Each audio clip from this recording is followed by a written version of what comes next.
Hey everybody, welcome back to the Prepper Post News, courtesy of Freedom Prepper. This is Perrin Lovett, and it is Tuesday, March 9th, 2021. And today we're going to feature a possible explanation, but in a little change up, the headline today refers to the final word. So we'll get to that in a few minutes. Hello to everybody listening via the podcast and everybody watching our YouTube channel and joining us from freedomprepper.com and the freedompreppercommunity.com, which keeps on growing, and we've got a lot of, I forget the percentage, but it's very, very active. People, not necessarily joining in, but people are certainly participating passively, if nothing else. And the people that do participate actively really do a great job. So thank you all so much. Feel free to leave a comment there or under the YouTube video on our featured topic, not the headline topic, but the featured topic of more money all over the place. And I saw these two stories. I'm sure you've at least seen one of them. They just go together so well. I decided to lump them into one little paragraph. Congress is looking out for us. If us means the Illuminati. They've passed, the House and the Senate in some form have passed the American Rescue Plan. Just think about that title for a second. What does the word rescue mean? It means that someone or something is in distress and it has to be saved. America needs to be rescued. Why? How do we, it doesn't matter. But what it is a $2 trillion pork fest for states, special interest groups, and there's going to be a little bit of chump change for the peeps. Now, and all kind of things get wrapped up in these illegal, ridiculous, doesn't matter anymore spending bills. One thing that was not, you're not getting your $15 per hour minimum wage. Sorry, you'll have to wait for never. And yeah, but it passed the House, passed the Senate. I didn't even bother to check on reconciliation. I know the poor man is abused, but I'm sure they'll force President Biden to sign this. He won't read it. He's probably not capable of reading it. They won't read it to him. They'll probably just give him a shot, hit him, and say, sign it, and he will. And, I hope they let him play with his dogs for the rest of the day. But it passed the Senate 50-49. It would have been a tied vote, but they had one Republican that decided or had to sit it out for some reason. And a tie, of course. Real President, Shadow President Kamala Harris would, of course, stepped in and broken that. So it's going to happen anyway. $2 trillion.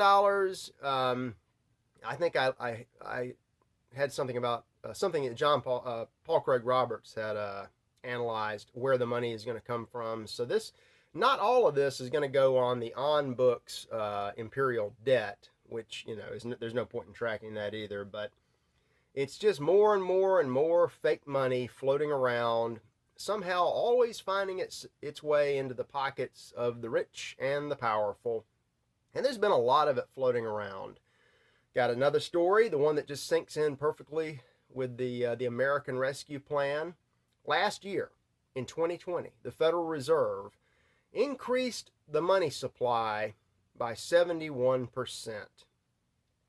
Now, if you had $20 in your wallet in January, that you don't have $40 in December, but that's what they're reporting. I would imagine that if you add in January and February of this year, and certainly back to September of 2019 when the repo madness started, it's at least a doubling of the funny money supply, the open circulation. Now, what does that mean? Well, $2 trillion here, a doubling there, 71% increase. Mo money, as the weigh-ins used to say, which is going to mean higher prices, because if there's twice as much money, it just, not the graph, if you take a look at it, the prices will technically double. Now, the way they spread this around, they don't, they don't want to all of a sudden have your steak go from $6 to $12 a pound, or gas go from $2.50 to $5 overnight. It'll get there eventually when the money trickles out. It's trickle out inflation, and these people they're really geniuses. I think they may have found a way to give us hyperinflation during a deflationary depression. If they can do that, then the financial terrorist leeches of the United States will go down in history, with Newton and Archimedes as just base geniuses. Great reading for somebody 1,000 years from now. So always hope. Not so much hope in the schools and society, and especially things that pertain to our children. The Hill had a pretty good story. The Hill has gone downhill rather dramatically the past 2 decades, faster more recently, but they had a pretty good story about getting them kids back to the prison, the schools. According to the CDC, which we trust because we trust government bureaucrats that have never worked a day in their life, CDC says 96% of school children are still unsafe for full-time in-person learning. And podcast people, I just made air quotes, quote unquote, learning. Many are antsy to get the kids back in school. Well, I'd say that it's 100% of your children that are unsafe in these, don't cuss, these quote unquote schools. There is no learning. When you have children or young adults functioning at a high intellectual level, they've done studies in other countries that show that online distance learning is better if you have a mind that's open to learning in the first place. By the time kids get through elementary school in the USSA, their minds have been completely turned off. Hormones kick in middle school, and by the time they get to high school, they are literally zombies. And the purpose there is to, osmosize, communist doctrine into their brains so that they come out and, vote for the Uniparty and, do their slave labor and, don't have kids and die. So evil. Is evil. And I had some other school stories. I mean, you look under any rock, there's a bad school. I'm getting tired of that. One person I'm never tired of is Minister Louis Farrakhan, who if I was a black Muslim in America, I would be Nation of Islam all the way, because this man just, think what you want of him. He keeps hitting on these little truth buttons, and does it with such wit and sarcasm. He calls the quote-unquote vaccine, and I won't say which vaccine because that would be verboten. He calls it a vial of death.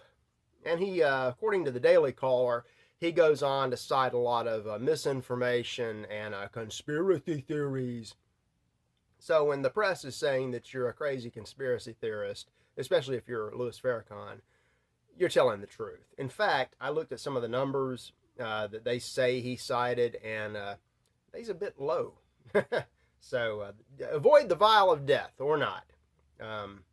That plays into the headline, which I'll get to shortly at the end. We'll change up today. Speaking of the vials of death and all that nonsense that I'm really tired of, you've heard Texas, a few other states are now 100% open for business. Governor Abbott said, "The heck with it. Let's turn off the TV and pretend things are normal, and maybe they'll get back to normal." And of course, he's the poor elder abuse victim at the White House was forced to call Abbott bad names. He said that's Neanderthal thinking. I guess they made him. I guess they let him pick a word from his childhood. So he, whatever. I've read this a few places from a few medical experts, doctors in hospitals, private practice clinics, and so forth, that say if if we hadn't been told every day of the week all throughout 2020 that there was a major crisis going on, they would have never known it.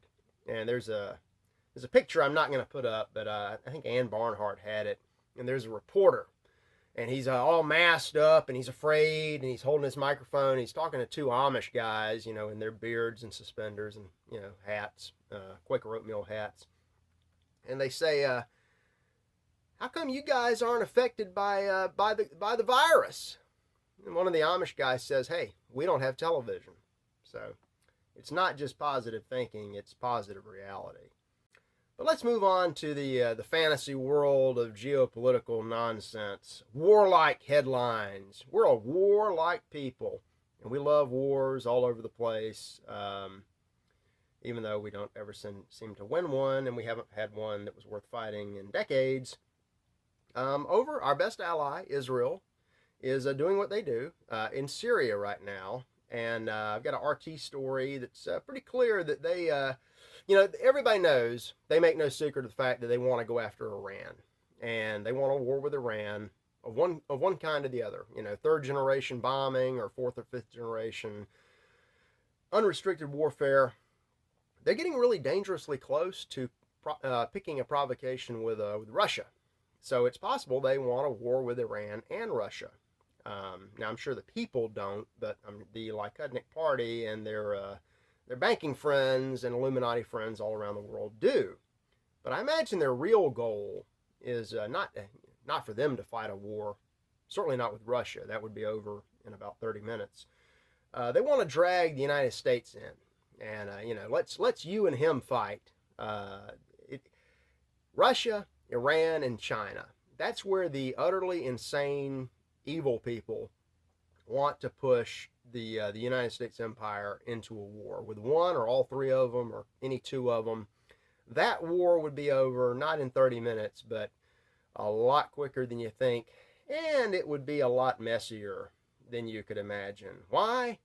Well, because the three countries I just mentioned have been upgrading their capacity. They have not degraded their societies. In fact, they've done the opposite the past 40 years. And lately, they have really been upgrading their kinetic delivery capabilities. The U.S., on the other hand, has been doing things like purging intelligent soldiers out of the military, putting everybody else in high heels and sex change hormones and affirmative action. But something funny has happened. I've got two links about this. One is the underlying story at UNS, and the second one is some commentary. Where's the, I'll read you this whole thing, but I'll just read it to you. This is about our military and our greater society. Fundamentally, you need your military forces to be staffed with high IQ and well-trained men with high morale and commitment to its cause. High IQ is especially important in commanding positions and in the more G-loaded services, higher thinking. According to a 2015 paper by two guys, it seems to have been going rapidly down even before the diversity drives of the 2010s. The cognitive performance of this is incredible, and this is not just Marine Corps. This is across the board. The cognitive performance of U.S. Marine officers has seen a 10 IQ point decline between the 1980s and 2010.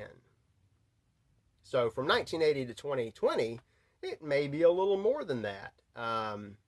That's 2/3 of a standard deviation. And most of your officer corps in 1980, there was wiggle room. 10 points, that's a substantial drop. That may be getting you down into a different overall category of intelligence, where G is not that important, nor are things like winning or cohesion of your nation. and that's a society-wide trend. They've got the numbers to back that up. Read that article and know that extrapolates all across not only American society but much of the West, for two main reasons that I've talked about before. I'll hit them again, I'm sure. One internal, one external. All of it an inversion of culture and society, civilization, and when you, which is bad in and of itself. But if you take that with a loaded gun to a battlefield, it will go from bad to terminal, quick, real quick. But say what you will about the men and women in uniform, they're doing a great job, as good as they can, especially the enlisted people. Stars and Stripes has an inspirational article about some battle ribbons coming forth. The National Guard heroes of our republic are receiving I Save the Inauguration ribbons. Apparently two of them. I've got a picture of one I'm looking at right now. They prevented the Q-led 3-4 reinsurrection that never existed, and it's, you just can't even make this stuff up. But I mean, yeah. All right. The last word of the day, back to the headline, explaining things. So, the other day, I had the article, the forecast from Deagle, that for some reason, some unknown reason that nobody would respond to or correct, they were predicting a 70% decline in the population of the United States over the next 4 years. And the only question is, well, why or how? Well, Pew Research did a poll and may possibly have the answer. I got a link to this. Altogether, 69% of U.S. adults surveyed by the Pew Research Center now intend to become vaccinated. And that's up from 60% in November and 52% in September. 69%, you might as well call it 70%. Now, these two unrelated issues floating around with similar numbers? Possibly. Or this could possibly be an explanation, one for the other. Even if you're not a member of the Nation of Islam, it never hurts to listen to Minister Farrakhan. Vials of death. It is that, and that's the way it is. I just read that I think it was Friday or Saturday was 40 years since Walter Cronkite left the airways, and that's the way it is. I'll be back tomorrow, not going anywhere. He was in the business for like 40 years, and I'll be in at least for a tenth of that. So, see you guys back tomorrow on your wonderful Wednesday. Keep on a prepping.